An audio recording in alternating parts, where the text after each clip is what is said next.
Yes. Okay. Thank you so much. Sorry, I had a problem running my computer. I was just fixing it, so it seems that my voice is installed. So can you hear me now? Can you hear me? Okay. Very good.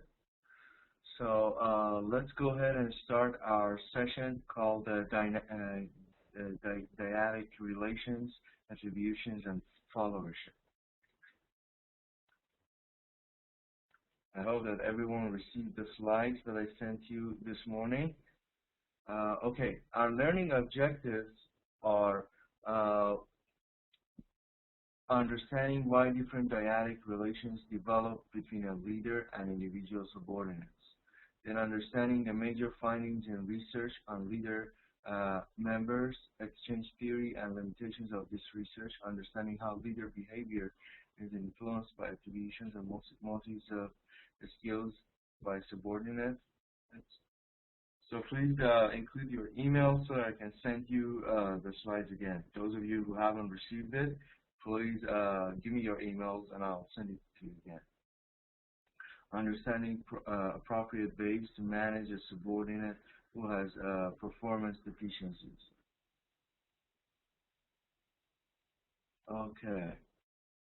And then understanding how leaders and followers attempt to manage impressions about their ability and motivations, understanding how attributions and implicit theories influence follower perception and evaluation of leader, understanding what followers can do to have a more effective dyadic relations, and then understanding how followers self-management can substitute for some aspects of leadership.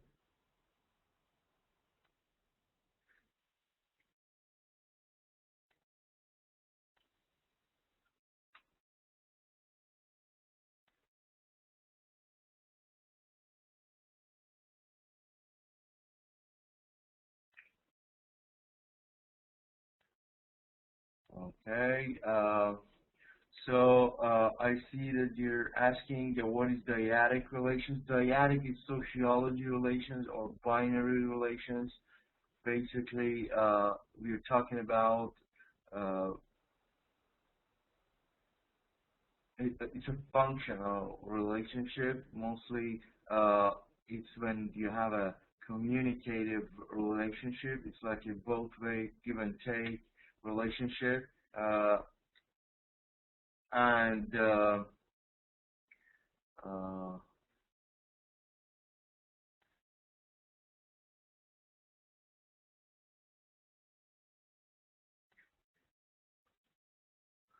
So what it is when your relationship has two sides and it's like a communication, then we call it dyadic.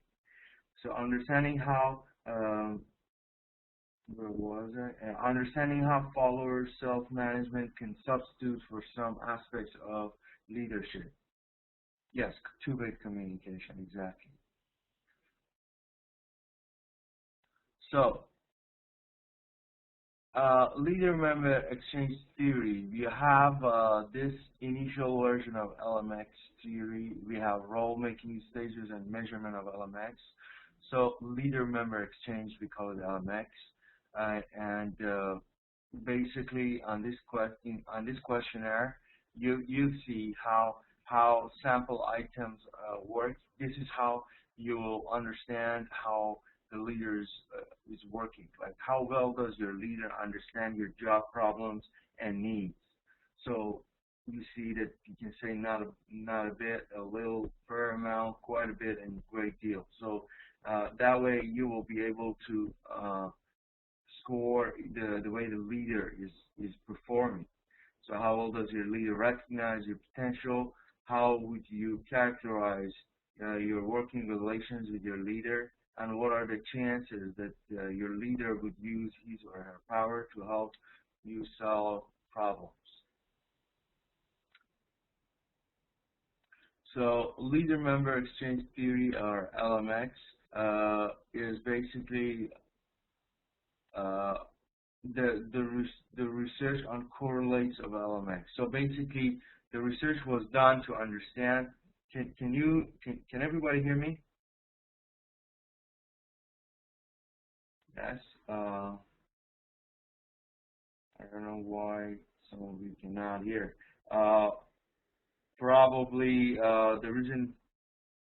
Hmm, yeah, I've been trying to fix voice. So I don't know. Is it better now? No, it's not better. Oh, okay. Okay, so let's continue.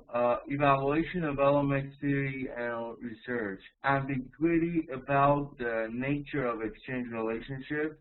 So there is an ambiguity on basically the relationship in the exchange relationship, on the theory that basically is on the relationship between the leaders and the members and how they exchange information.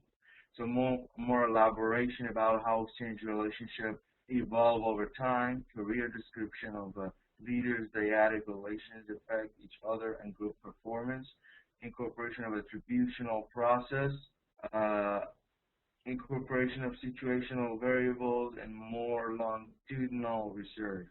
So basically, on this theory, they have been studying and discussing and researching the basics and the foundations of the relationship between uh, the leader and the followers to understand how it works and how it's like the staff are influenced by the leader's performance and vice versa.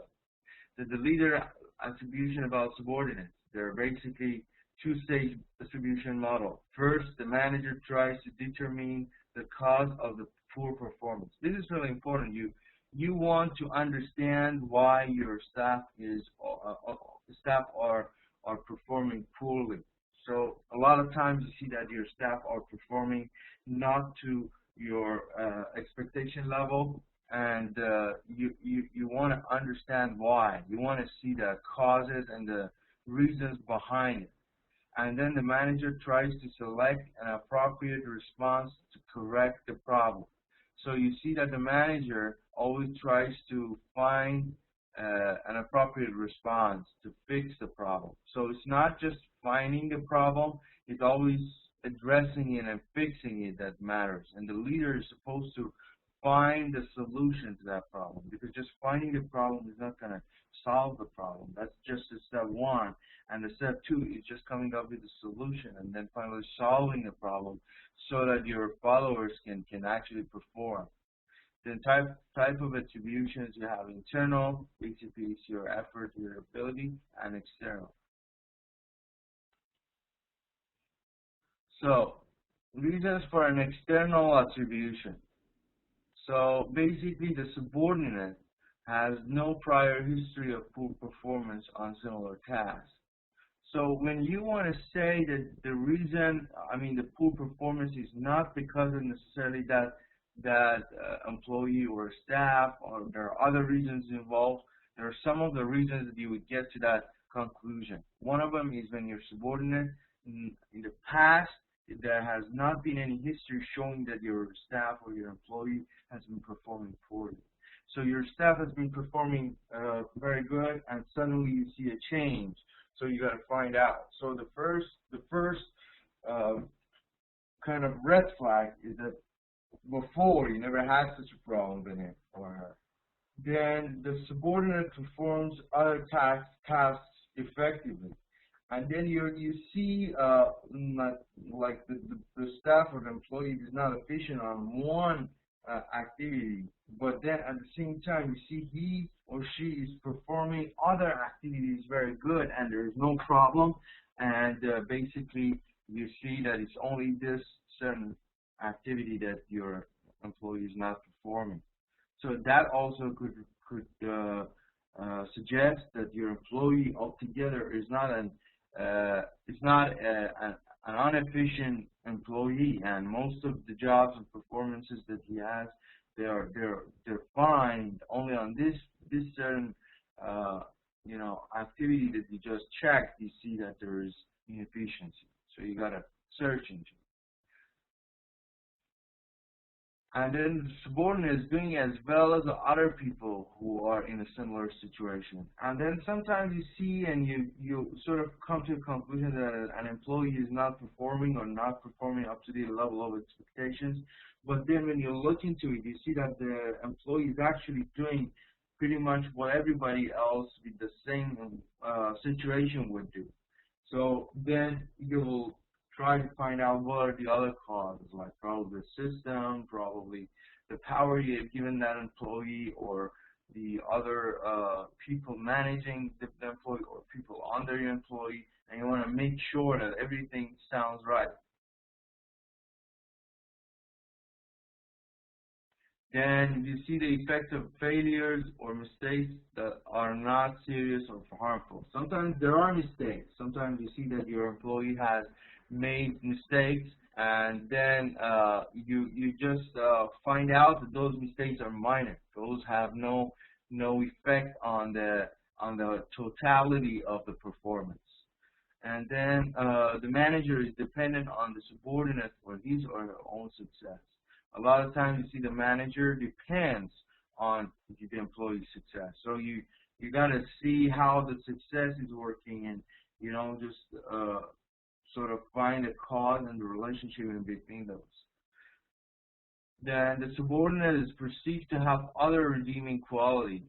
So you see sometimes that your employee might not perform certain tasks properly or with mistakes, but overall you see that that employee has a lot of strong points and a lot of good performances, and that might give you a hint that that employee is able to perform efficiently in some other areas. Maybe that task that you're assigning is not necessarily a good one. So you should just find out what are the best assignments for that employee. Then the subordinate has offered excuses or an apology. Sometimes there are reasons. You see like family is really important for everyone, and suddenly you see something bad happen to someone's family, and for a certain period of time, you see that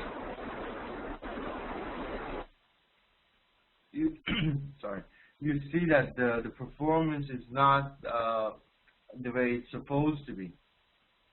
So it's and then you see that there are legitimate excuses or apologies for that problem.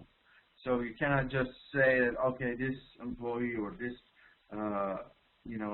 group of followers are not good because they are not performing, but then you will realize that they had a serious problem, so there was a good excuse for that, and that was just a temporary lower efficient job they were performing, and definitely after that problem would be solved, then they could go back to normal.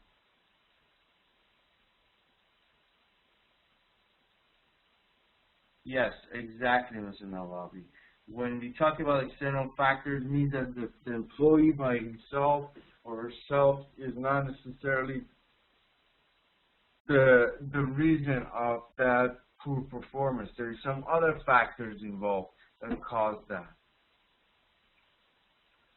So evidence that indicates external causes, same thing. You see that other reasons might be the reason, so you study those and try to find out. And then managers with prior experience doing the same kind of work as a subordinate. So you see that managers who had the prior experience had the same problem. So that also gives you some idea that this is not just because your employees doesn't know how to do the job. It's being the same.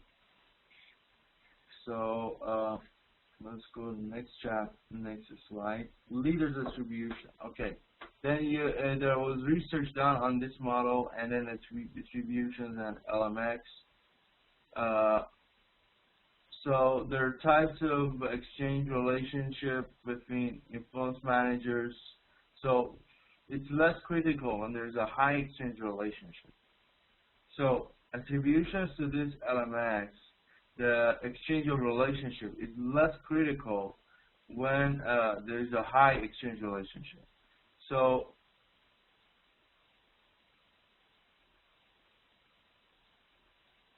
when the communication,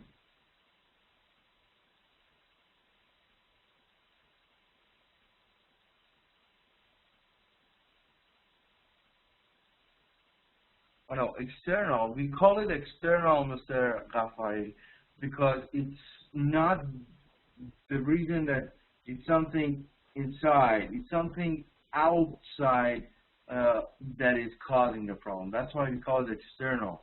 It means that it's not from the inside of that relationship and that environment. It's something external, something from outside that comes in and affects the, if the cause is internal, then it's different. But you're talking about those times that it might be external, and then you want to find out why and then be prepared for it. Yes, it does depend on situation. Then we have effective performance that is more likely to be attributed to internal factors where there is high exchange relationship.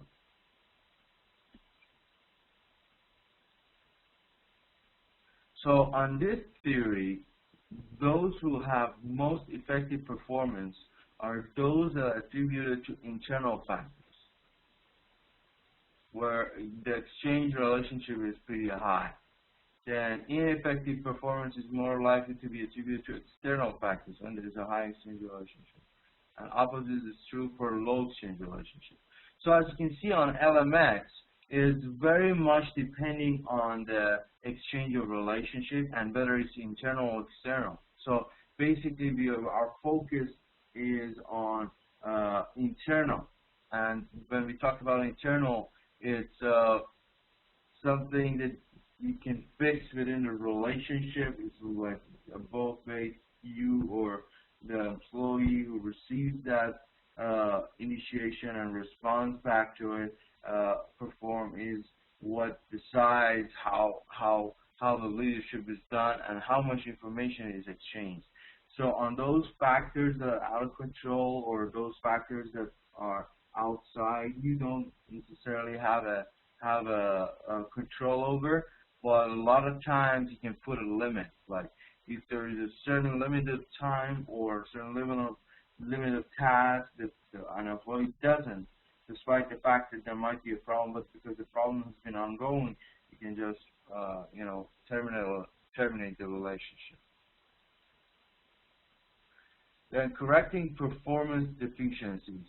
So when you see that there is a performance deficiency, you always, as a leader, want to correct it and rectify it.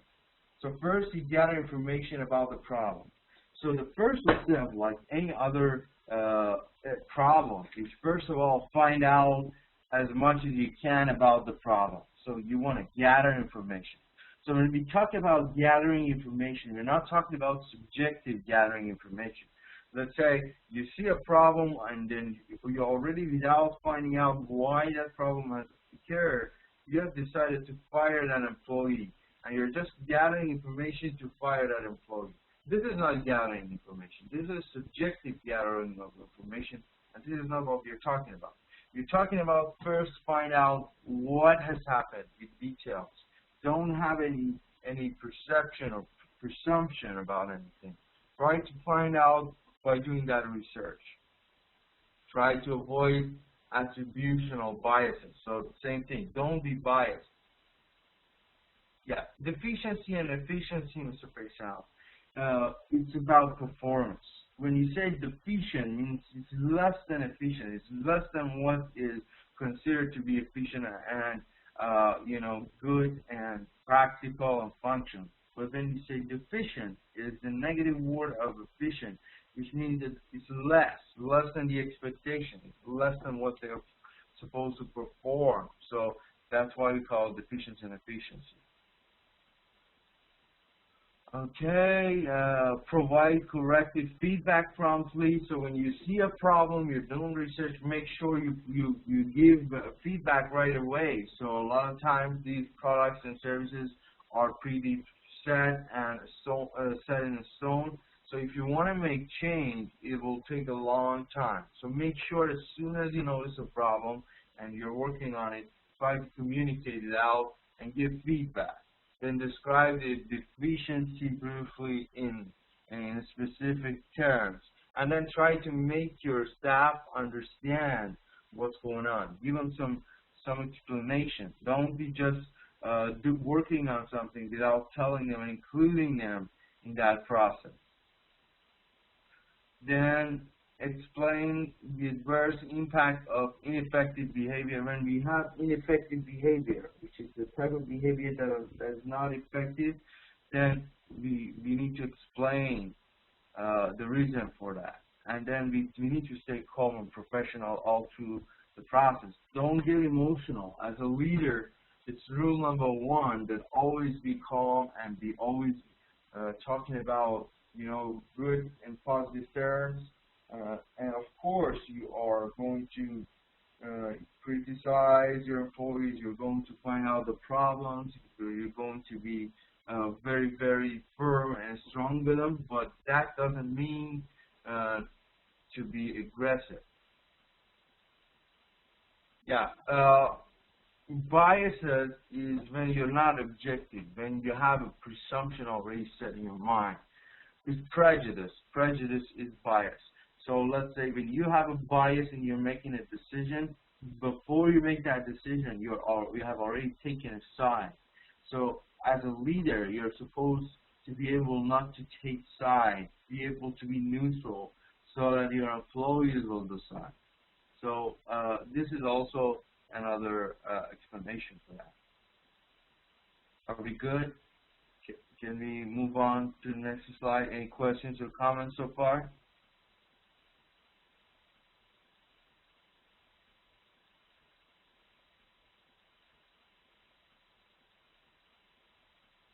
Okay.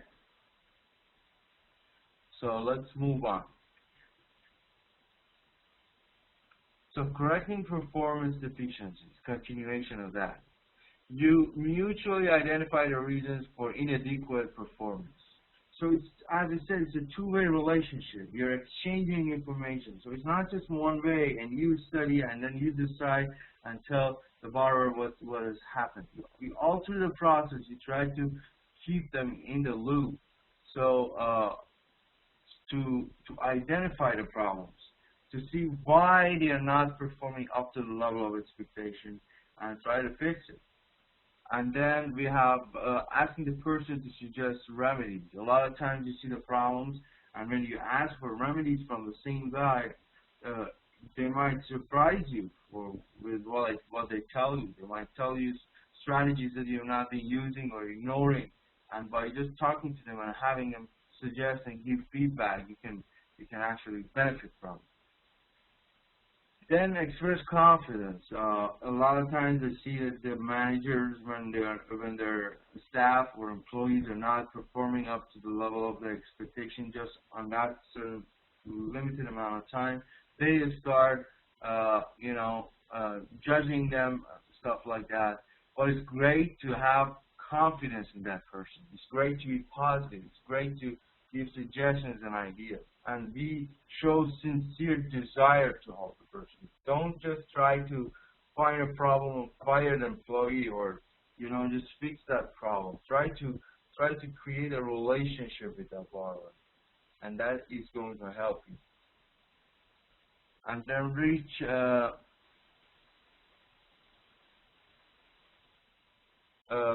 agreement on a specific action step. So when you get to a conclusion, when you decide to fix a problem in a certain way, it's really important to have a specific action plan.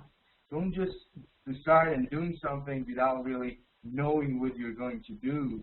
Make sure you have it step by step so it's easier that way.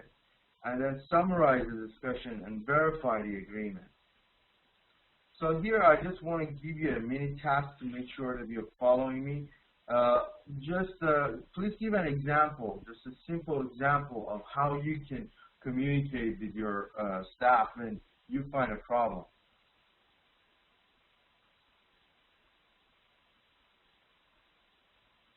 No, it's not necessarily to accept it when they suggest, but it's always good to listen and find out why they're suggesting that, what's the point in that suggestion, and what you can learn from it as a leader, and how you can implement it if you're going to accept it.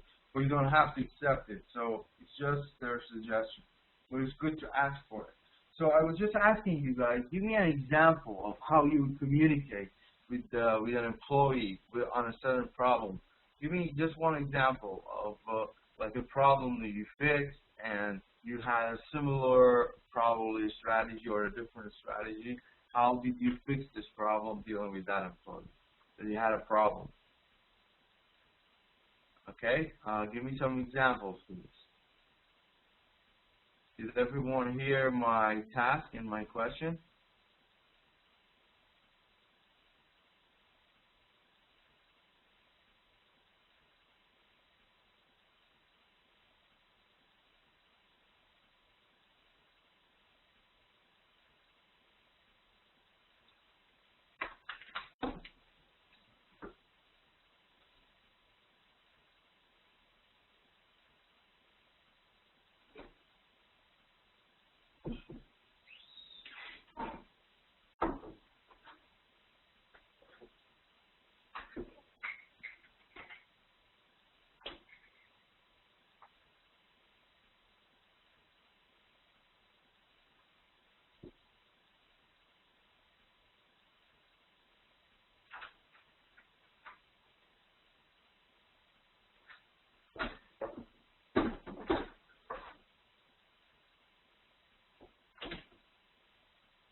Yes, let me write that question for you. Give an example when you had a problem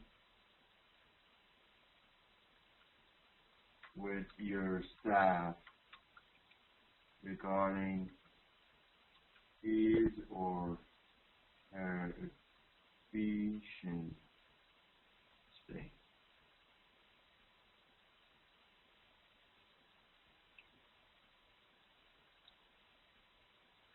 Okay, according to the question, be sincere when you saw a mistake from your employee, not decide about him personal.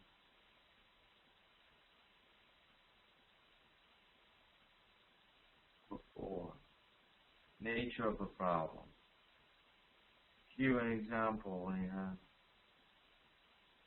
Okay, discuss the issues with him and let him explain. Openly, yes, and become confident with you in the organization. Find out the root of the problem means easy to find the solution. Yeah, exactly. It's always important to address the behavior, not the person. You know, a lot of times when there are mistakes, some leaders mistakenly, instead of addressing that wrong behavior that the employee had, they address the employee and try to bring down the employee, not the action that was wrong. Because the employee might be a very good employee, he might be, or she might be performing pretty good and with, very good performance all along, and then suddenly his behavior, which was wrong, caused into a problem. So you don't want to just ruin all the good parts that he has, and so you don't want to just address him totally as like one, but you want to say this problem was just due to that certain behavior, just one wrong behavior that he makes and does. So that's easier to fix. What is wrong? Be honest.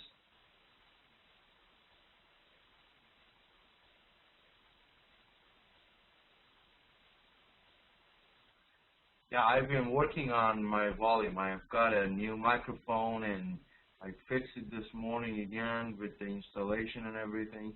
I don't know if it's better.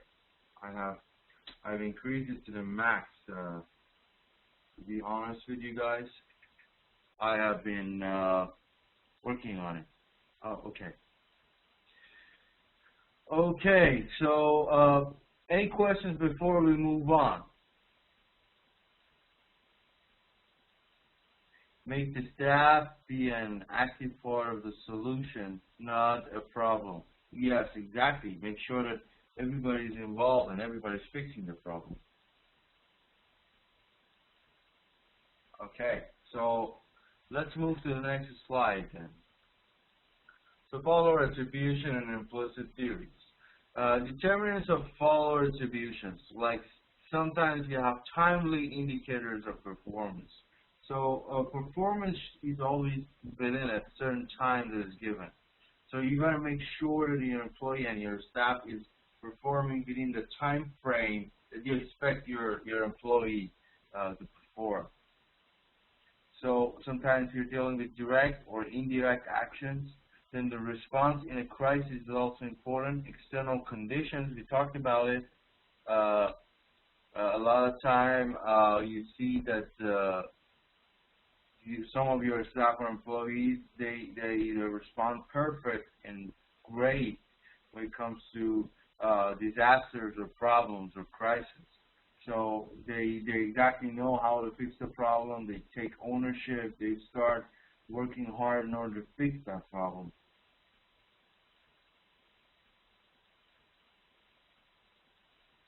Then we have external conditions. These kind of external factors that are influential. So external conditions are pretty much the same. They are from outside, but they are as conditions, and they could influence the performance. Then we have constraints on leaders' decisions and actions. Sometimes there is a constraint and limitation on what the leader can do or what the leader can decide. So a lot of times the system, the way it is going to continue, and the leader or the leaders have not been given that right to make any changes or any brave changes.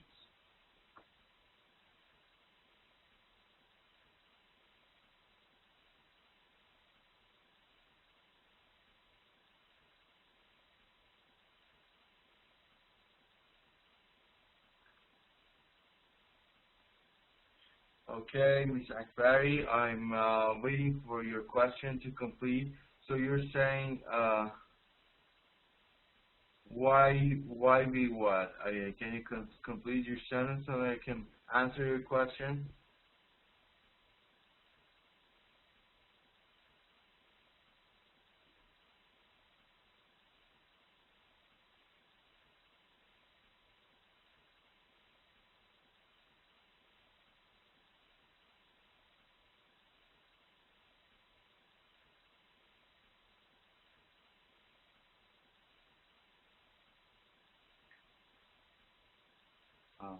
Okay, so you don't have a question, huh?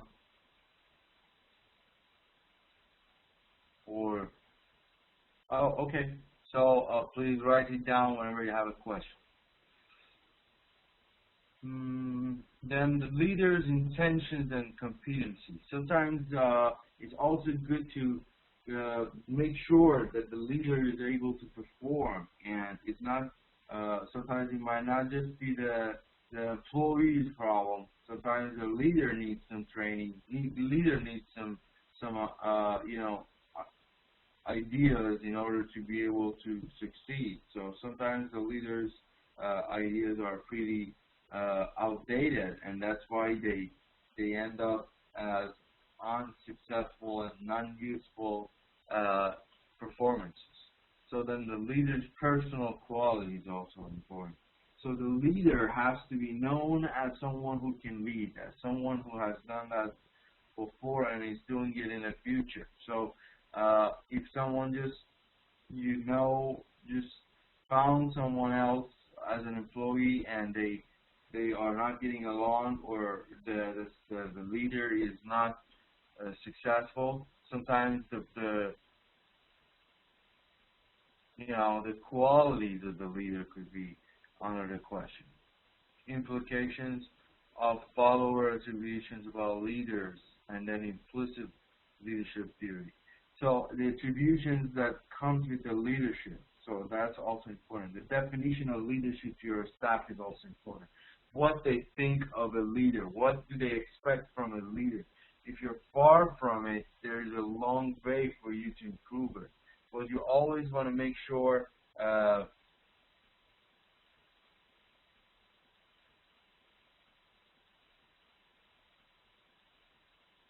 Mr. Zamati, that example is regarding which concept are you saying that when they are when the comrades are able to speak Russian but not English. That is regarding which one of these points that we just discussed. Competency. Yeah. Yes. Here we're talking about understanding of the leader. The leader should be able to create that relationship with the employee. So a lot of times when companies do the hiring and they hire someone, they give them a probation period so that they know how that person is going to perform within that certain amount of time in order to make sure that he or she was the right choice.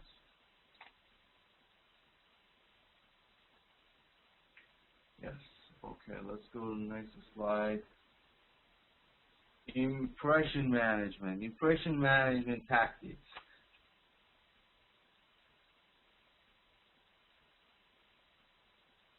So, exemplification. You do exemplify. You try to set examples for people.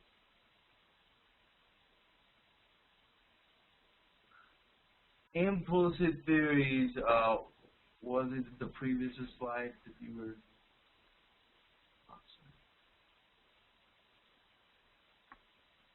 Implicit leadership theory.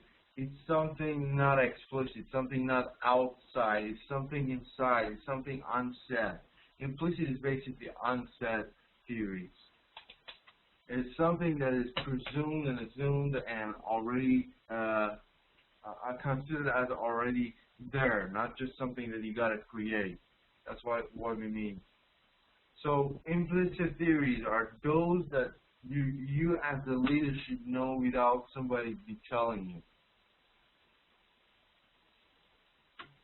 So these are part of the followers attribution and implicit theory.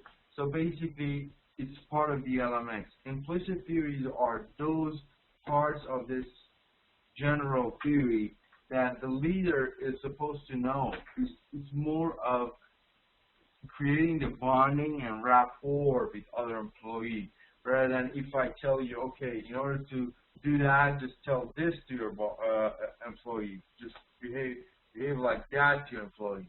A lot of times, there are things that you got to know out of the context. So let's say you have a problem that your employee is not performing. So I cannot just tell you, or the book cannot tell you, or the research or the model cannot tell you, okay, for such problem, there's this solution. So then you have efficiency problem with this employee. Okay, this is the solution, and that's final. A lot of times you need to find out about it. A lot of times you need to, know the person and the other person and the task and see how they are related to each other. I mean the problem and the performance, and try to fix it according to what you know. Not necessarily just those shallow, ideas. So these are implicit theories. I hope that helps, Mr. Miyako.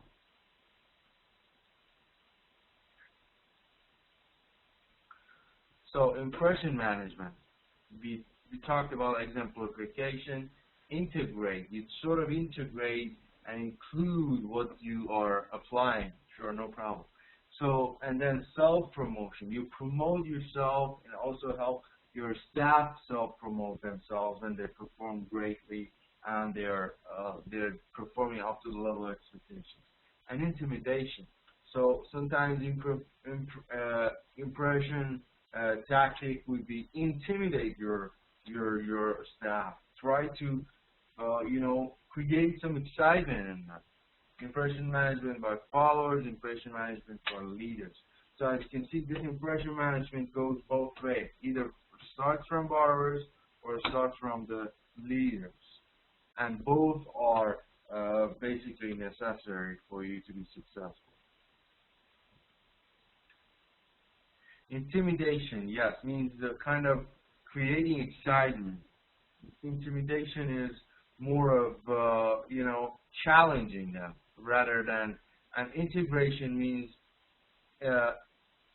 integrate, include, apply.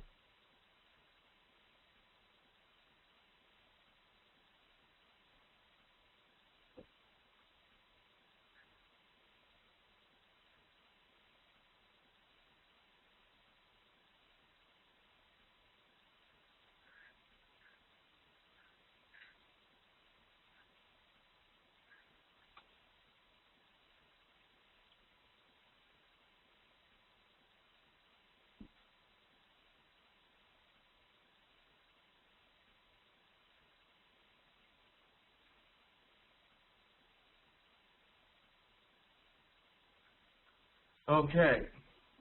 So, and also the term is here is ingratiation. Ingratiation is also another term, which is when it's actually a psychological term. When you try to be more attractive or likable, you try to, be more presentable. You promote. No, it's ingratiation. Sorry, yes. Ingratiation is when you try to represent yourself better. You try to to be more likable. So it's ingratiation is basically a psychological term and or social term where your staff or your employee is trying to be more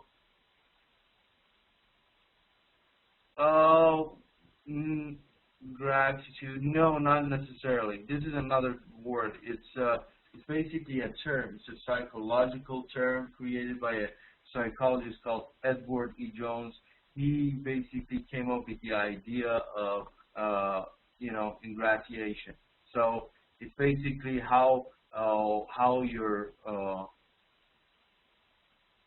employee is trying to self-present themselves, try to conform to your expectations, try to enhance their performance and become better. And then you set goals in order to do that. And in business, mostly, you try to do certain analysis of your performance and try to better them. So it's mostly regarding the performance. And then for intimidation, it's actually challenging someone. Intimidating means initiating a challenge, initiating a kind of a challenge that you pose towards your employee. So that's intimidation. There's fear involved in intimidation. So you create some fear in your employee, they become fearful of the problems, and then they'll decide how to perform. So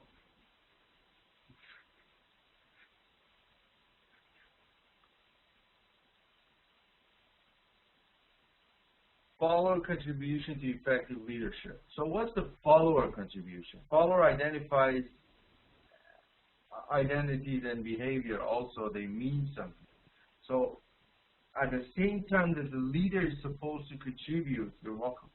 What is impression management? Impression management is basically managing the impression, managing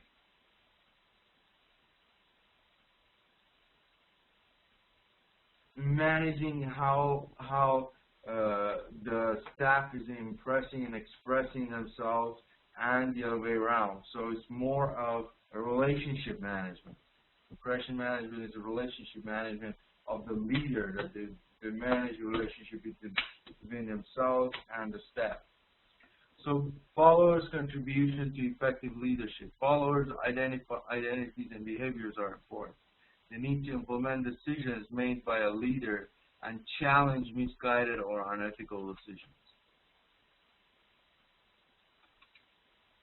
So the behavior of the staff, the follower, is also very important. It should be representative of their character. It should show that they are able to follow what their leader decides, and if there is any misguided or unethical decision by the leader, you should make sure those are the guys who will say no. So will challenge.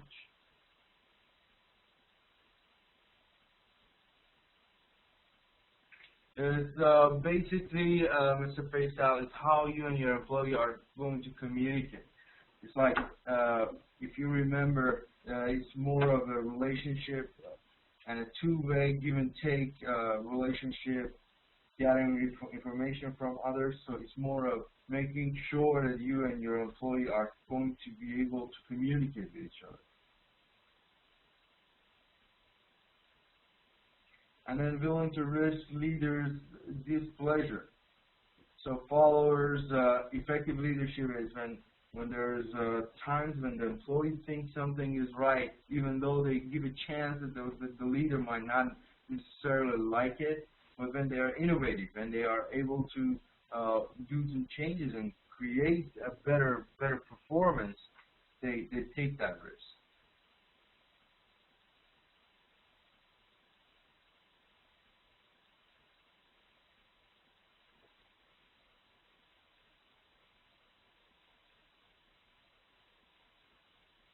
I don't get your question, Mr. Miyako. Can you explain what do you mean?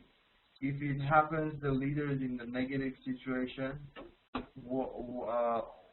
Can you elaborate? I don't understand your question.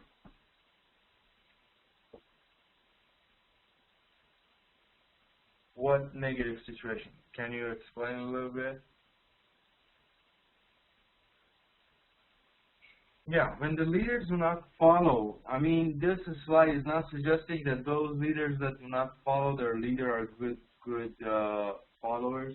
I mean, first of all, you gotta make sure as a manager, as a leader in the company, you have some authority and some power in order to take actions and get things done. So you shouldn't be just somebody who tells the staff to do something and they decide either to do it or not. So you should have some authority, and they have to follow that, type of mentality and that type of atmosphere. So that's rule number one. But what we are talking is that the employees shouldn't be just blind and just do what they're told. They should have some free room. They should have some ability to also suggest ideas and help the business grow and you become more successful. So I hope that I answered your question. Please continue if you're still confused and you need more explanation. So take time and effort to help a leader grow and succeed. So it's always the case that the leader should help the staff to grow and succeed. But a good follower who wants to contribute to effective leadership, they also give you feedback. They also make sure that they give you some feedback and help you grow and succeed. And then a strong commitment to the organization and its mission. So we have talked about this concept in business strategy. We also covered it in this course, that the mission of a company is where you are and what you do and who you are, basically. So the employee and the staff should have high commitment to those missions. They should make sure that they are able to get it done. Okay. So let us do a a little bit of assignment, just a mini assignment. Uh, Please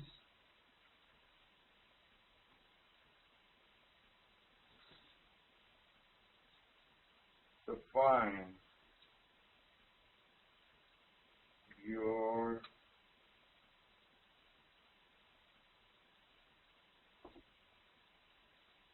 or please explain your definition of effective leadership.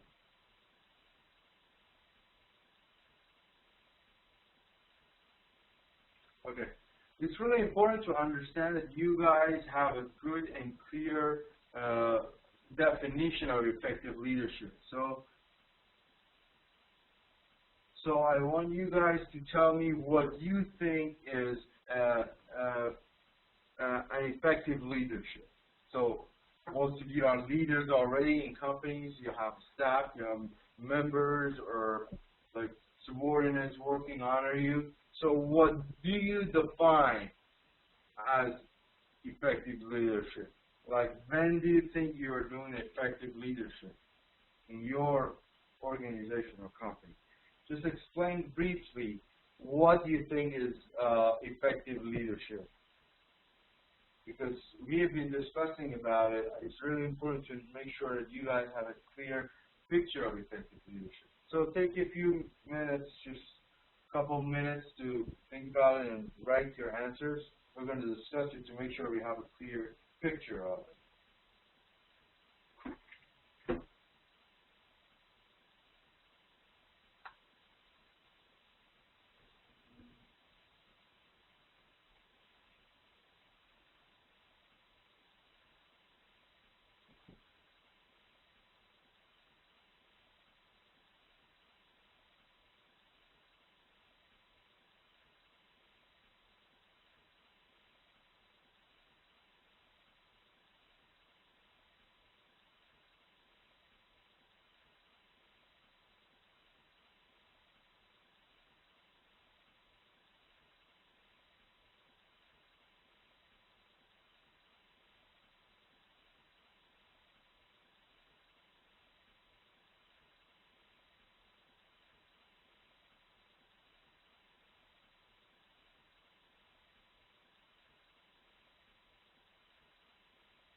Okay, so let's see what we have here.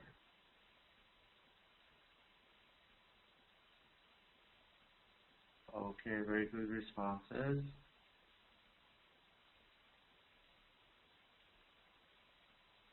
So, Mr. Barnick says, is the way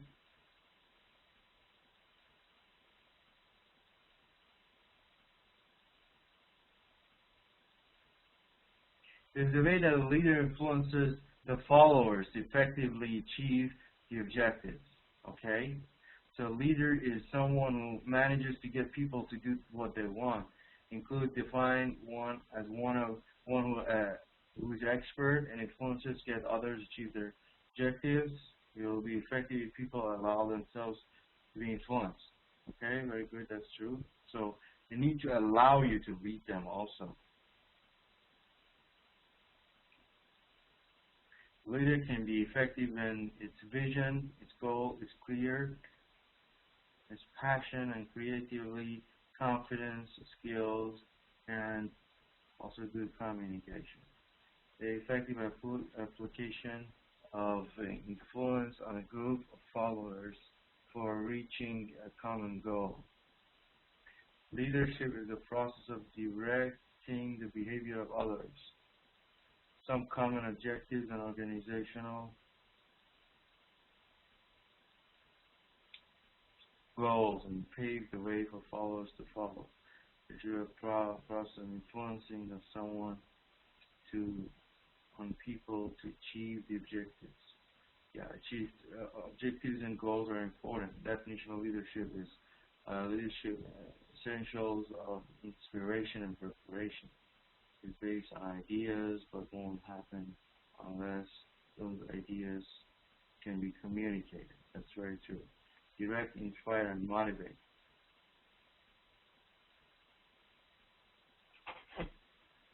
So it makes it subordinate to be confident in participating. They themselves admit that when they are wrong and let subordinates accept their mistakes. Sometimes they take risks because they think they're always right. Effective leader is someone to create commitment between subordinates. Yes, very true. Commitment is also very important. Yeah, follower is a general term. Follower is whoever follows the leader. So it might be just not the immediate subordinates, but whoever falls under the leader. So in a sense, your employees are supposed to be your follower. But follower is basically what is meant is someone who follows the leader's guidance. So that's what we basically mean by followers. Then here we talk about the leadership and the leader's definition. Your definitions are really good.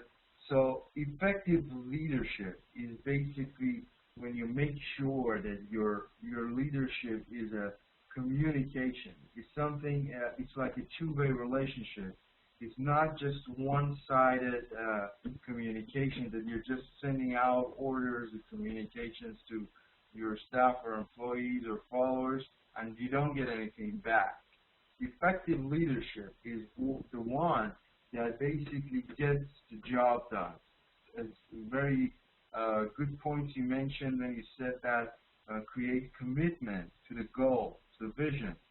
So an effective leader will be able to, first of all, needs to have a clear vision, clear understanding of the visions of the company. So he or she is not puzzled of what the visions of the company basically means. He totally knows what they mean and is ready to make contribution towards that goal. So that's rule number one. Rule number two is to create commitment on the side of employees. Make sure employees are committed to get to those goals. So when you have the vision and then you know the goals of the company as a leader and you can walk through your employees and company through the process of getting to their goals, you got to make sure you create commitment on the side of the employees. So it's not just that something is going to happen for no reason, you will create that kind of an atmosphere in the workplace. And so commitment to go as a leader, as an employee, is really important. And at the same time, understanding the vision. So effective leader is the one who is able to walk you through the process of getting to your goal. So getting the job done. So that's what we mean by effective leader. So strong commitment to organization's mission. Very good. So self-management. There is always this concept of self-management. A lot of times you self-manage yourself, or you have your employees self-manage themselves. So some of the behavioral strategies is self-reward. You reward yourself when you're doing good. Self-punish. You punish yourself. You self-monitor. You got to monitor yourself. You can monitor yourself better than anyone else. You self-goal setting. You set goals for yourself and follow through and make sure you achieve those goals. You do self-rehearsal. You rehearse on yourself and make sure you're doing better. You exercise. And then the cue modification is you try to find out the clues and cues and try to modify them and find better ones. So basically the idea comes in when you are trying to lead and you're trying to tell people what to do and how to do it. It's always a good start to just have them do some behavioral strategy. I mean, you can always use them. You can always have them do some self-monitoring. It's very much based on the trust you create between those employees and yourself. The trust level helps you to use a lot of like self-behaviors. And then cognitive strategies, positive self-talk. You always try to talk positive to yourself. And then mental rehearsal. Try to rehearse whatever you're doing in your mind, so that way you're able to perform and do better. And then we need to talk about how leaders encourage self-management. So self-management is really a great thing. It's that commitment that nothing can change it. So if your employees, your followers are able to self-manage, and if you get them to self-manage, you're a successful leader.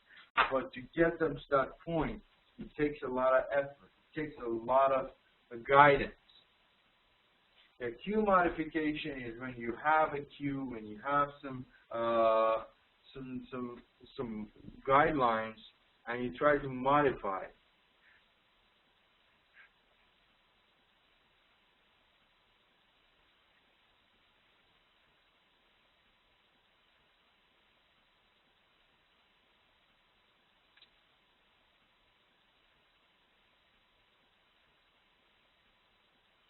Okay.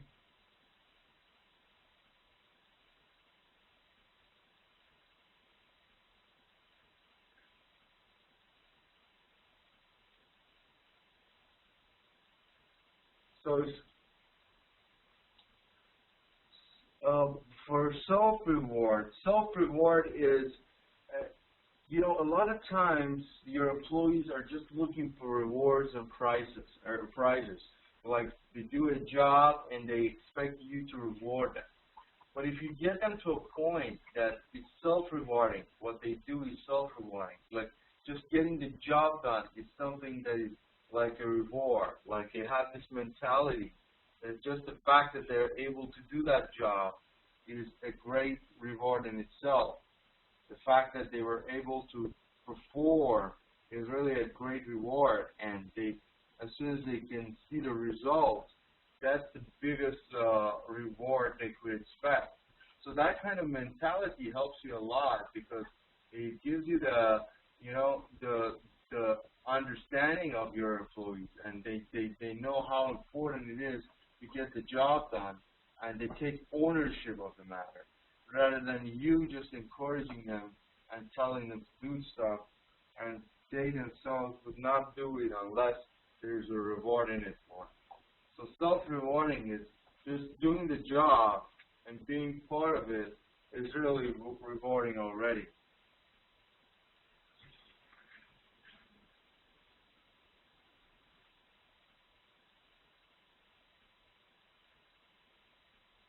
So it's not that necessarily you give yourself rewards, but just doing a good work is a reward.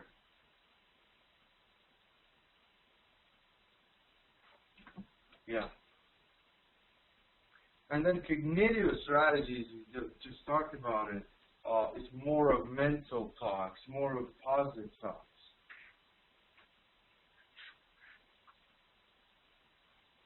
So guidelines for followers. Find out what you're expected to do. So you need to find out what you're supposed to do and take initiative to deal with problems. Keep the boss informed about your decisions and verify the accuracy of the information you give to your boss. Encourage the boss to provide honest feedback to you. So all leaders encourage self-management. For leaders to encourage self-management, they need to motivate their staff first.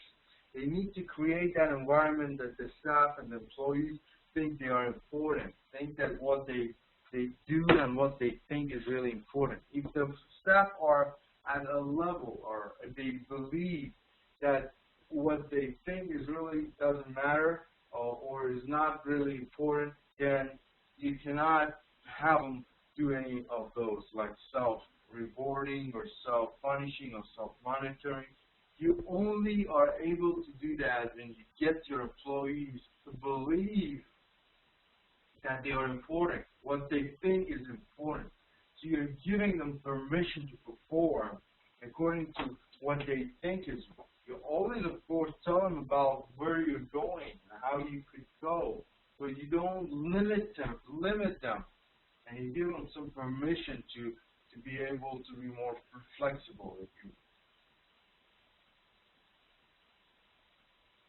So that's how the leaders encourage self-management.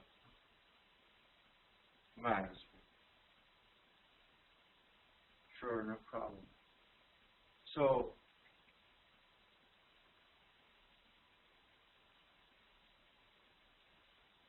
as you can see here, as a follower, also you have a lot to do. You're always, when you do the self-management, you always look for other jobs. When you get a job done, you always look for something to do. You don't wait for someone to assign something to you, but you take initiative. And you also communicate information to your boss. And you make sure that that information is accurate as possible. Okay?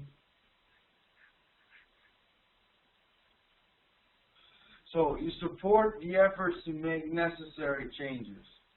Your support of the leaders is by making those changes necessary to get the job done. Because a lot of times when you or your leader or your boss come to a conclusion that this is what needs to be done, a lot of other changes are related to what is decided to be done.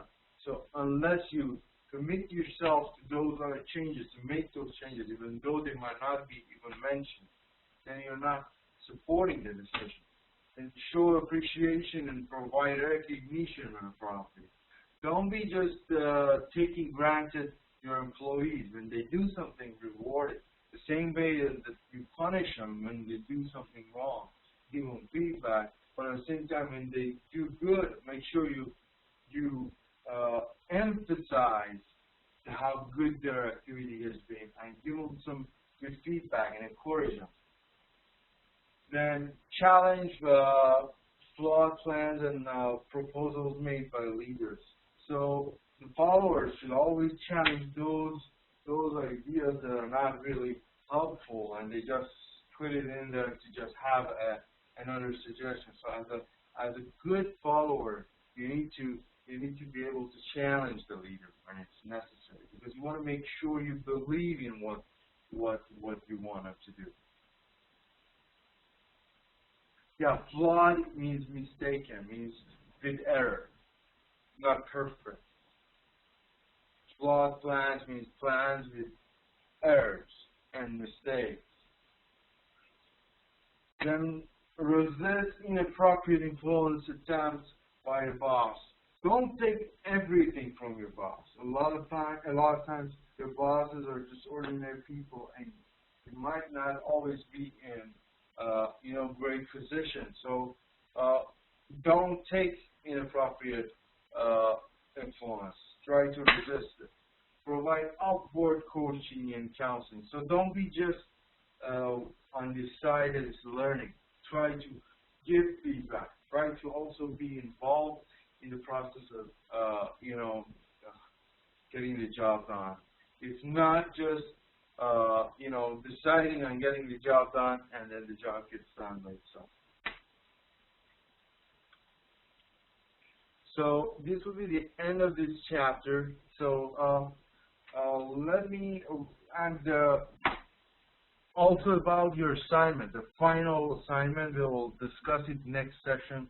In the beginning of the class, we will spend some good time on the project and how I want you guys to perform. So make sure you attend next class because it's pretty important. And you should attend all the classes, but we will be discussing your final project and how your scores is going to be given to you. So make sure you are in the classes. And so one final assignment. Let's do a very simple assignment. Okay.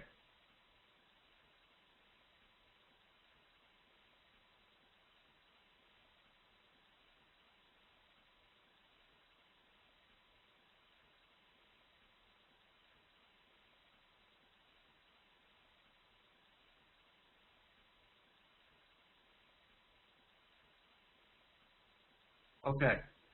Please look at this table. You see these questions here, right? How well does your leader understand your job, problems, and needs? How well does your leader recognize your potential? How would you characterize your working relationship with your leader? And what are the chances that your leader would use his power to help you solve the problems in work? Okay?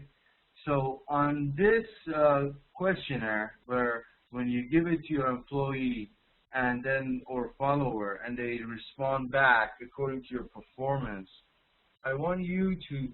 This is a measurement, of course. It's a measurement for leader-member exchange theory. Okay. So I want you to explain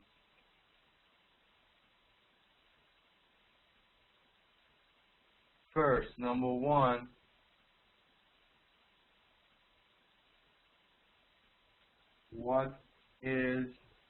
Why the leader needs to understand the problem. So that's regarding the first question. Regarding the second question, what is the role of recognizing the potential of your followers? And then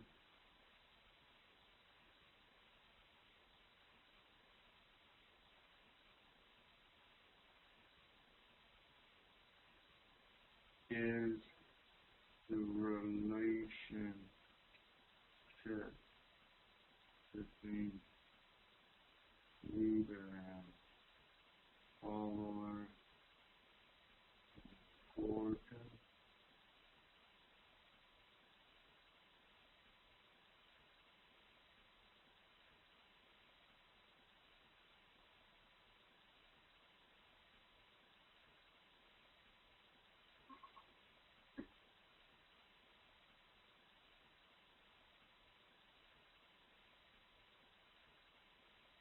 Is the power of the leader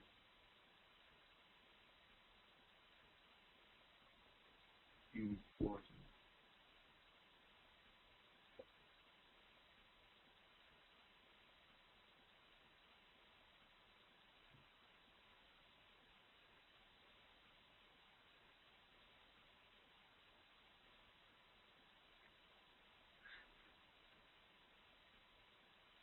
Okay. So please answer these questions. Look at this questionnaire and then answer my questions.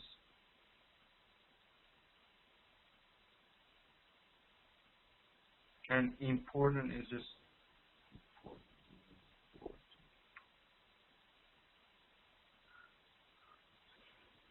okay. So please just take a moment and think about these questions and answer just briefly each of them separately.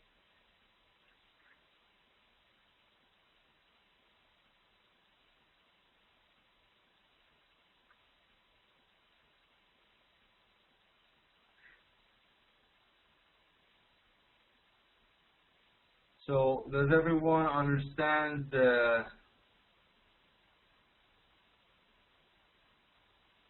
questions?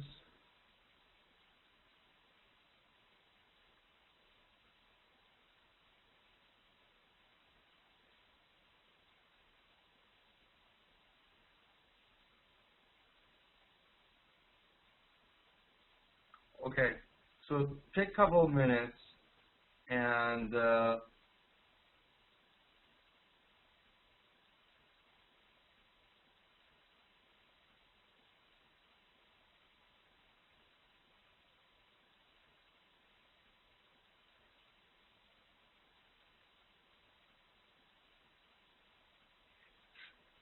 then respond, please.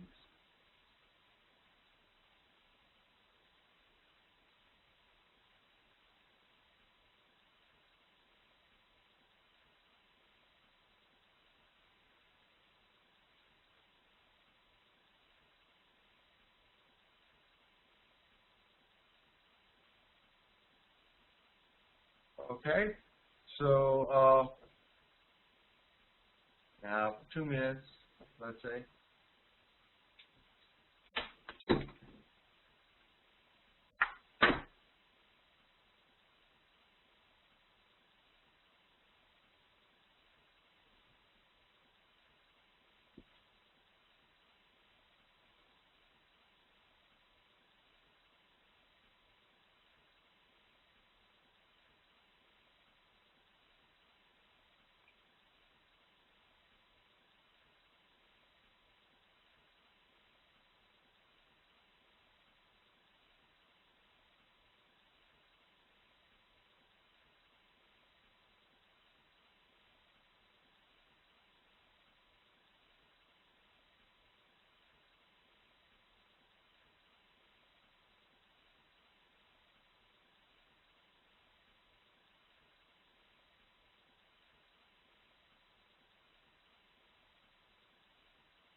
Okay, let's discuss your answers.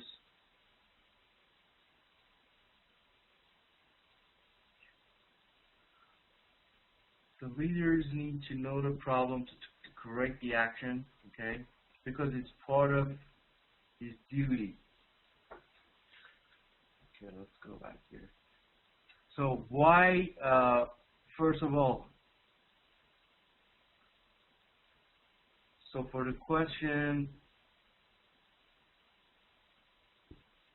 why they need to understand the problem, because it's part of their duty, okay, to work to goals. Understanding the problem is one step, okay. When you, as a leader, recognize the potential in your followers, it's clear and easy to give them directions according to those potentials. The relationship of leadership is environment of catalyst mode.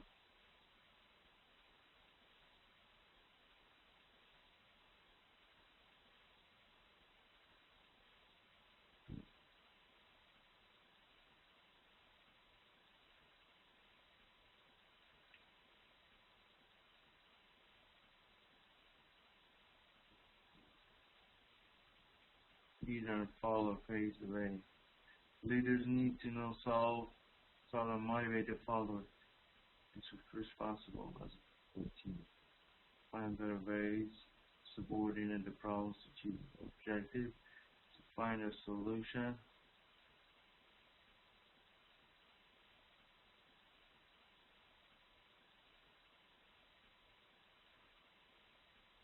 To prevent from the risk, to work what they can do, and to know what is going on in the company. To make necessary change for solving the problem, and you can appreciate, reward, and completely impress each other, communicate. Not much is influence and style of behavior is important. Guide them ahead. Relationship between the leader and follower is important. It should be two-way communication. It's very important for leaders. Two-way communication to solve problems.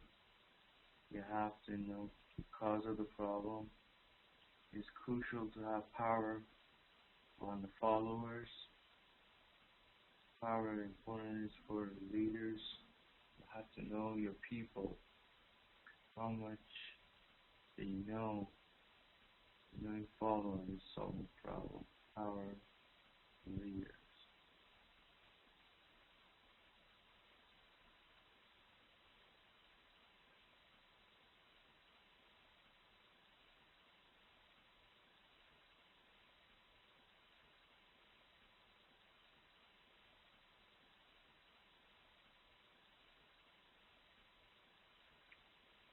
Okay, so very good answers.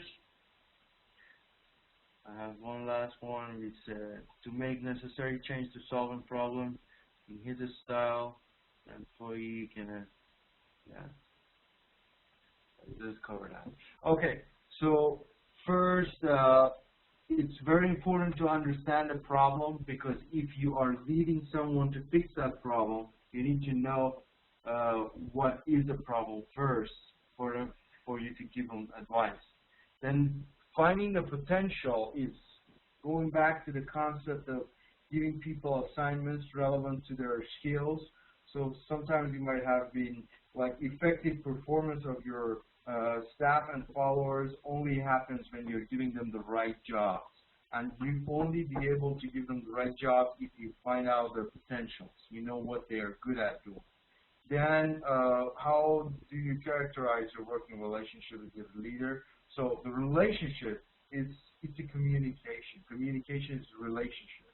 It's a two-way relationship. So it's really important because that's all it is. How you're going to guide them is through that relationship. They need to believe in you. They need to respect you in their mind and heart in order for them to follow what you tell them. And then finally, the power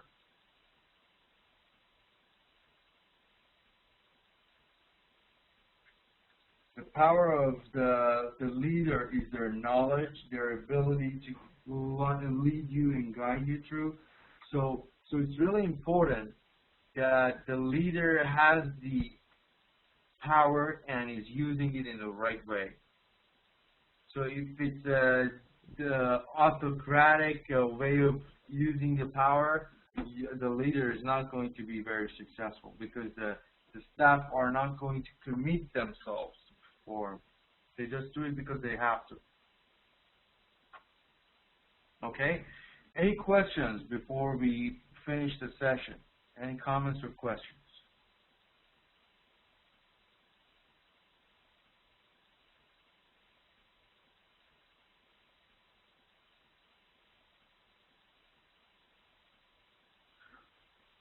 Okay. Thank you so much, everyone. Thanks for attending the class. Next session, we will talk about your assignment next session. Make sure you're in the class, and have a great week, everyone, and I'll see you next week.